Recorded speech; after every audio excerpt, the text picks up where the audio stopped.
Hi guys, my name is Keith Norris, known as the leader and superior of Club LASM, aka lover of animated shows and movies, and I'm here with Lazy Bones. Here. And Adam. Here.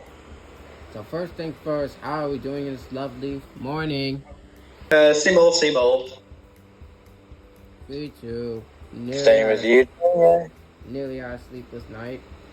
But yeah, I mean, I only slept for like about a few hours because I've been kind of busy, but Oh, that's that. You already know the drill. You already done with the owl house part. Now it's time to get to the amphibia part. Go from owl to frog. Yes.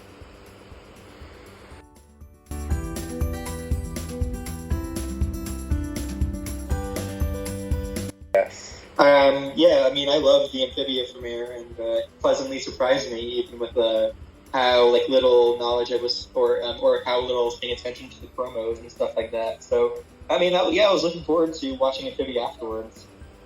Yeah, thank goodness.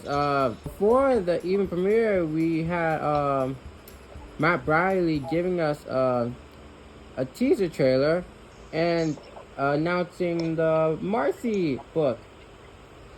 And I'm looking forward for that. Yes, I'm buying that day one. Yeah, I need that book. Oh, that's right. Yeah, looks interesting.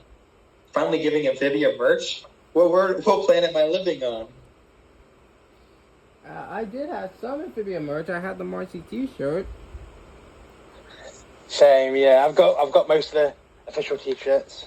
So with that said, we should get to the Amphibia episode, Escape to Amphibia.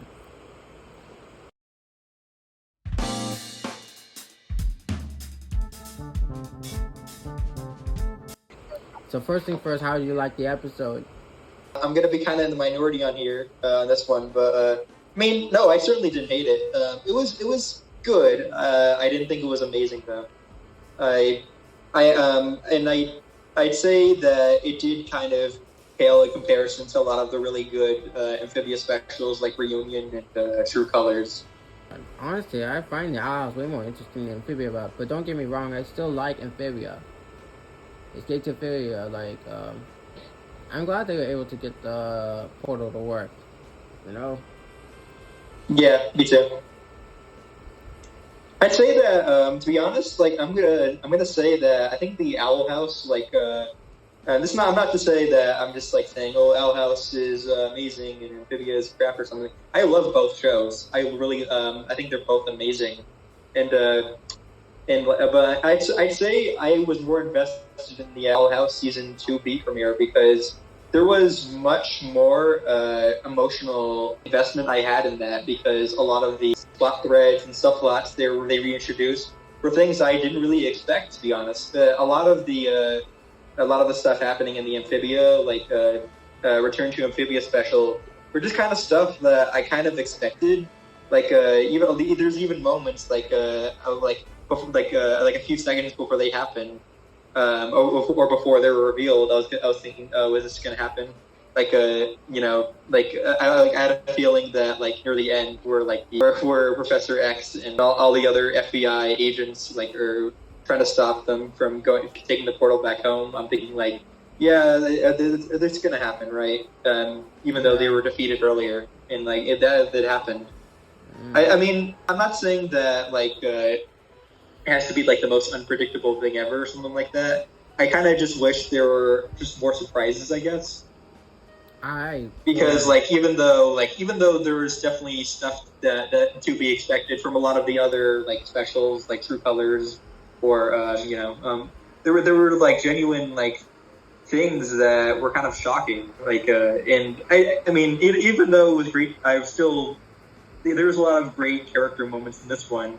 I do kind of wish that there was more emotionality to like the dynamic between Anne and her parents, because I think that they would probably be a bit more upset to see Anne leave again after they just got her back only like a month or two ago or something like that. I honestly like that plot. Be like, and realizing that she has to go, back to the Amphibia world. That means missing out and leaving her parents again. Like last time, the parents were so worried, but this time the parents are now more accepting. They're now seeing how far Anne has come. Yeah, I guess like kind of I don't know. I don't know. It's just it's like torn between like whether they would be more accepting at the end, but maybe before like they would be like maybe they didn't know that Anne was going to go back with them or something like that. I don't know.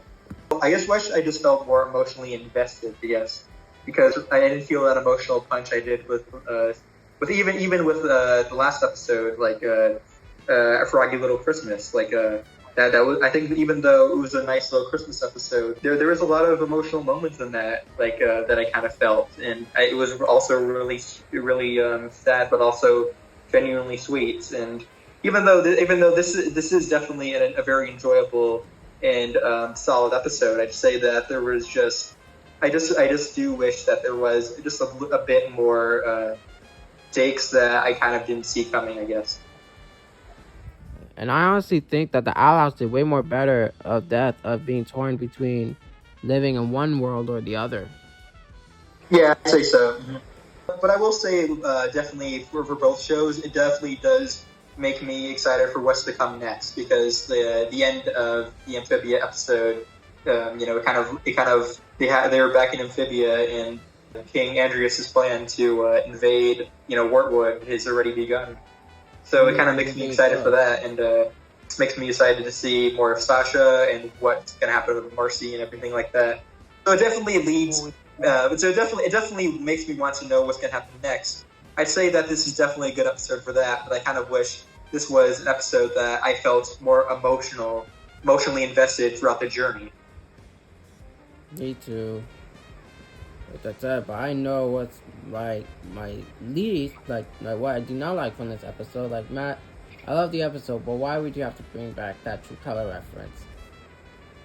Did you see I kind of like that though. I didn't mind that one. Yeah, they were earlier in the shop that Anne and her dad were playing with lightsabers, and I think later on, like when Anne is in the hallway trying to beat up these FBI agents, like they play. I think they referenced the Duel of the Fates music from Phantom Menace. Me and Adam and I were watching it together with Bright, and I remember that he said. I remember that he said they referenced Rogue One. I didn't get that reference. I haven't seen Rogue One in a while, but I guess I do kind of see that. Well, how would you rate the episode? 9, me. I want to say 10 just because I like it because to have them both back. So I'm very biased to say 10, but maybe 9, more accurate. I tweeted it about the Amphibia episode and just also rated 9. I'd give it a 6 or 6.5 out of 10. Could go up. It might go up if I watch it again. So, like, after that episode, what can you also expect for the next episode, which is Commander and Amphibia? I know we already predicted that. I was also, like, I already told you before about Commander and Amphibia to expect to see Anne and Sasha reunion. Oh yeah, that's right. And I said before that this time Sasha really going to like not just write a 6-page apology letter, but this time be genuinely like give her a real good apology. But not just True Colors, not just reunion, but generally pretty much everything. So I guess with that being said, I guess that should be all for the podcast. Hopefully next week's podcast recording session, everyone will be packed. It will be a full pack, Yeah. Yeah.